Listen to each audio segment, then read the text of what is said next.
बहुत से लोग आपको ये कहते हुए मिलेंगे और काफ़ी लोगों ने यूट्यूब पे वीडियो भी बनाई है इसको लेके। वो लोग ये कह रहे हैं कि ग्रेसिम की सेकंड वेव की करेक्शन यहाँ पे ख़त्म हो गई है, लेकिन मैं कह रहा हूँ कि ये पूरी की पूरी चल रही है इसकी सेकंड वेव की करेक्शन। चैनल की सभी अपडेट्स पाने के लिए सब्सक्राइब करें और प्रेस करें बेल आइकॉन।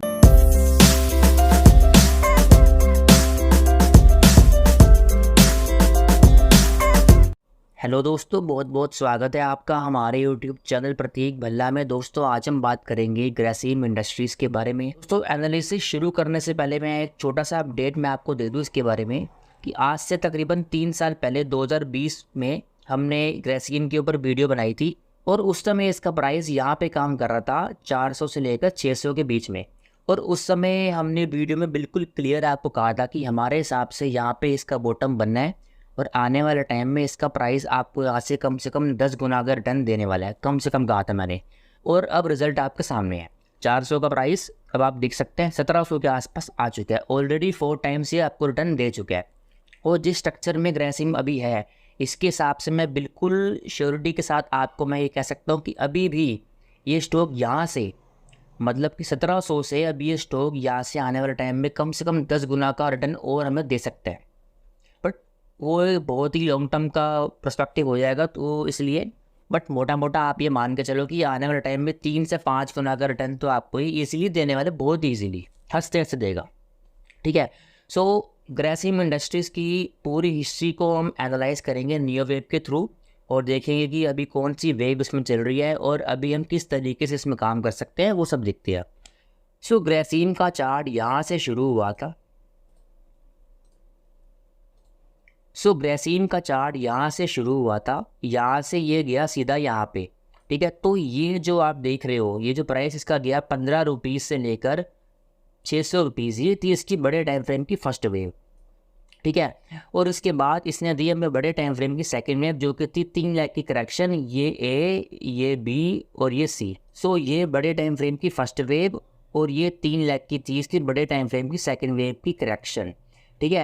अब मैं इसको सबसे पहले आपको मार्क करके दिखाता हूँ। ये होगी हमारी 0, ये होगी हमारी फर्स्ट वेव और ये होगी हमारी सेकंड वेव।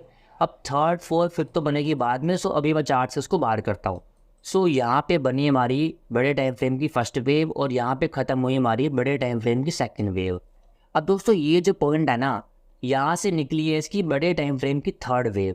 ठीक है। इस बात को आप ध्यान रखना हमेशा के लिए। अब दोस्तों नियो वेव के अंदर एक बहुत ही ब्यूटीफुल रूल है, वो ये कहता है कि जो 0-2 ट्रेंड लाइन होती है, थर्ड वेव उस ट्रेंड लाइन को ब्रेक नहीं कर सकती जब तक कि थर्ड वेव पूरी ना बन जाए। ठीक है। तो इस रूल को हम यहाँ पे यूज़ करेंगे। तो हमारा 0 पॉइंट है ये और सेकंड वेव का पॉइंट है हमारा ये। ठीक है। तो हम इन दोनों पॉइंट को ज्वाइन करके हम यहाँ पे ड्रॉ करेंगे एक 0-2 ट्रेंड लाइन।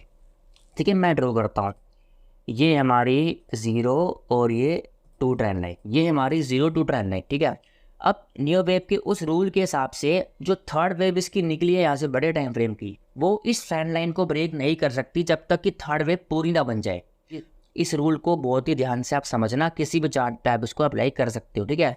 तो ग्रेसिम इंडस्ट्रीज़ अब आने वाले फ्यूचर में इस ट्रेंड लाइन को ब्रेक नहीं करेगा जब तक कि वो अपनी थर्ड वेव बड़े टाइम फ्रेम भी कंप्लीट नहीं कर देता। ठीक है। तो अब मैं इस ट्रेंड लाइन को यहाँ से हटा रहा हूँ। अब दोस्तों यहाँ से जो इसकी थर्ड वेव निकली है वो भी अपने आप में एक इम्पल्स होगी ऑब्वियसली। ठीक है। तो अब इस बड़े टाइम फ्रेम की थर्ड वेव के अंदर जो 5 वेव हमें मिलेगी इम्पल्स की, अब उसमें देखते हैं कि शॉर्ट टाइम फ्रेम में ग्रेसिम उन 5 में से कौन सी वेव में अभी चल रहा है, अब वो देखते हैं। उसके लिए मैं इसका ओपन करता हूँ वीकली टाइम फ्रेम का चार्ट। यहाँ से इसकी बड़े टाइम फ्रेम की थर्ड वेव निकली थी। ठीक है। अब इसको अब हम एनालाइज करते हैं। अब दोस्तों शॉर्ट टाइम फ्रेम में ग्रेसिम यहाँ से लेकर यहाँ तक गया। ये हो गई इसकी शॉर्ट टाइम फ्रेम की फर्स्ट वेव। ठीक है। और ये चल रही है इसकी पूरी शॉर्ट टाइम फ्रेम की सेकंड वेव। अब दोस्तों इसमें एक चीज़ समझने वाली है, बहुत ज़रूरी है, वो ये कि बहुत से लोग आपको ये कहते हुए मिलेंगे और काफ़ी लोगों ने यूट्यूब पे वीडियो भी बनाई है इसको लेके। वो लोग ये कह रहे हैं कि ग्रेसिम की सेकेंड वेव की करेक्शन यहाँ पर ख़त्म हो गई है, लेकिन मैं कह रहा हूँ कि ये पूरी की पूरी चल रही है इसकी सेकंड वेव की करेक्शन। ऐसा क्यों, अब मैं आपको बताता हूँ। अब दोस्तों अभी हमने एक रूल की बात करी कि नियो वेव में एक रूल है कि जो 0-2 ट्रेंड लाइन होती है, थर्ड वेव उस ट्रेंड लाइन को ब्रेक नहीं कर सकती, ये हमने रूल की बात करी है। तो लोग अगर ये कह रहे हैं कि यहाँ पे इसकी शॉर्ट टाइम फ्रेम की सेकंड वेव की करेक्शन खत्म हो चुकी है, तो हम ड्रॉ करेंगे यहाँ पे 0 to ट्रेंड लाइन, ठीक है, वो है हमारी यहाँ से लेकर ये। अब दोस्तों बिल्कुल क्लियर आप देख सकते हो, ये 0 to ट्रेंड लाइन यहाँ पे ब्रेक हो चुकी है, जबकि अभी थर्ड वेव बनी भी नहीं है, अभी तो उसने वाला हाई भी ब्रेक नहीं किया फर्स्ट वेव का, ठीक है। तो बिल्कुल क्लियर है कि सेकंड वेव यहाँ पे ख़त्म नहीं हुई है, बल्कि ये पूरी की पूरी चल रही है हमारी सेकंड वेव की करेक्शन, ठीक है। तो इसीलिए मैंने आपको समझा दिया कि सेकंड वेव को आप कैसे काउंट करते हैं, चार्ट पे किस तरीके से देखते हैं, और 0 to ट्रेंड लाइन की हेल्प से आप सेकंड वेव को कैसे जज कर सकते हैं, ठीक है। ये आपको पता होना चाहिए अगर आप न्यू वेव में काम करते हो। सो ये हो गया हमारा 0, यहाँ बना फर्स्ट, और ये सेकंड वेव चल रही है, और थर्ड फोर्थ फिफ्थ तो बनेगी बाद में। सो अभी मैं चार्ट से उसको बाहर करता हूँ।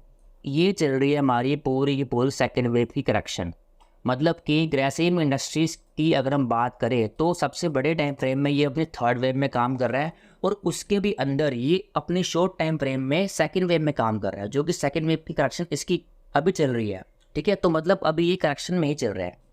तो दोस्तों अब अगर हम इस करेक्शन की बात करें इस सेकंड वेव की, तो इसको थोड़ा हम देखते हैं कि ये कहाँ पे ख़त्म हो सकती है। अब दोस्तों बहुत सिंपल है, न्यू वेव का जो इसने पैटर्न चूज़ किया है अपनी करेक्शन को कंप्लीट करने के लिए, वो इसने चूज़ किया WXY। ये जब आप स्टडी करोगे न्यू वेव को तो आपको पता लगेगा कि इसमें क्या क्या चीज़ें होती है, ठीक है। मोटा मोटा मैं आपको दिखाता हूँ। ये है W, ये X ऊपर जा रही है, फिर Y नीचे आएगी, ठीक है। तो WXY जो कॉम्प्लेक्स करेक्शन होती है, इसमें X वेव का कोई भी टारगेट हमारे पास नहीं होता। X वेव इसमें कितनी ऊपर जा सकती है उसका कोई भी फिक्स टारगेट हमारे पास नहीं होता। हम उसका एक आइडिया लगा सकते हैं कि वो W के 161.8% तक जाएगी या कुछ भी जाएगी, बट जो एग्जैक्टली होता है वो कोई भी इतना इजीली उसको प्रिडिक्ट नहीं कर सकता। मोटा मोटा हम X वेव को राइड करते हैं, और जब हमें लगता है कि X वेव अब ख़त्म होने वाली है, जब पैटर्न कन्फर्मेशन आता है उसका, तो वहाँ पे फिर हम निकलते हैं। सो कुल मिला के ग्रासिम इंडस्ट्रीज़ अपनी शॉर्ट टाइम फ्रेम की सेकंड वेव की करेक्शन में चल रहा है, और उस सेकंड वेव की करेक्शन में ग्रासिम इंडस्ट्रीज़ अपनी X वेव में ऊपर जा रहा है, ठीक है। और इसका कोई टारगेट नहीं है मेरे हिसाब से। मेरे को ये लग रहा है कि हमारा जो एक कैलकुलेटर है, हमारे कैलकुलेटर के हिसाब से ग्रासिम इंडस्ट्रीज़ का इस पूरे साल का जो लास्ट रेजिस्टेंस लेवल आ रहा है वो आ रहा है 2100 रुपीज़ के आसपास मोटा मोटा। तो मेरे को लग रहा है कि ये आने वाले टाइम में इस साल एक बार 2100 रुपीज़ के आसपास जा सकता है। ऐसी कोई श्योरिटी नहीं है, बट हाँ लग रहा है कि वहाँ तक जाएगा, क्योंकि अभी तक चार्ट देख के लग रहा है इसकी ये X वेव खत्म नहीं हुई है, ठीक है। ठीक है, अगर आप इसमें काम करना चाहते हो तो आप कर सकते हो। लॉन्ग टर्म के लिए वैसे भी ये स्टॉक बहुत बढ़िया, अपने बड़े टाइम फ्रेम के थर्ड वेव में चल रहा है, और शॉर्ट टाइम फ्रेम में भी ये सेकंड वेव में चल रहा है। इसके बाद थर्ड वेव ही निकलनी है इसकी। बस ये है कि एक बार X वेव के बाद Y वेव बन जाए, उसके बाद तो बढ़िया एंट्री मिलेगी। बट अब ये शॉर्ट टर्म में ऊपर जा रहा है अपनी X वेव में, तो मेरे को लग रहा है कि एक बार 2100 रुपीज़ के आसपास ये जा सकते हैं। फिर भी देखते हैं, अगर ये कहीं से नीचे घूमता है तो वो आने वाले टाइम में हम देखेंगे, लेकिन अभी के चार्ट के हिसाब से मेरे को लग रहा है कि एक बार 2100 रुपीज़ के आसपास या उससे ऊपर जा सकते हैं, ठीक है। सो दोस्तों ये थी पूरी की पूरी ग्रासिम इंडस्ट्रीज़ की न्यू वेव की कहानी। मैंने आपको पूरा एक्सप्लेन कर दिया है किस तरीके से सेकंड वेव को आप जज करते हैं 0 to ट्रेंड लाइन से, और बड़े टाइम फ्रेम के स्ट्रक्चर के अंदर, और बड़े टाइम फ्रेम से आप शॉर्ट टाइम फ्रेम में कैसे आते हैं, वो सब मैंने आपको इसमें सिखा दिया है। सो इस पूरी एनालिसिस को आप अपने चार्ट पे अप्लाई करो और इससे सीखो, और जो बाकी चार्ट्स हैं उन पे भी न्यू वेव को अप्लाई करने की कोशिश आप करिए। सो ये थी मेरी आज की वीडियो ग्रासिम इंडस्ट्रीज़ के ऊपर। अब अगर आप मुझसे चाहते हो कि मैं आपके किसी स्टॉक्स पे, करेंसी पे या क्रिप्टो करेंसी पे अपनी एनालिसिस दूँ, तो नीचे कमेंट बॉक्स में आप कमेंट कर सकते हो। मिलते हैं अगली वीडियो में, तब तक के लिए जय हिंद दोस्तों।